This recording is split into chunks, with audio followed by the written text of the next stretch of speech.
how to download YouTube playlist on PC. Hi everyone.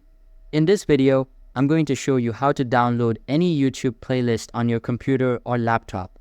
So make sure to watch this video till the very end and let's get started. First, open any website browser on your PC and go to youtube.com. Make sure you're logged into your YouTube account. Next, go to the search bar and type in the playlist you want to download. For this example, I'll go for my channel Jack Text playlist. Once you find the playlist you want, click on Playlist. Here the playlist will open on the PC screen. Now look for the download icon. It's located on the left side. Click on it to start the download. The download process might take a while if the playlist is large, so just be patient. Once it's finished, you can go to the Downloads tab to find your downloaded playlist.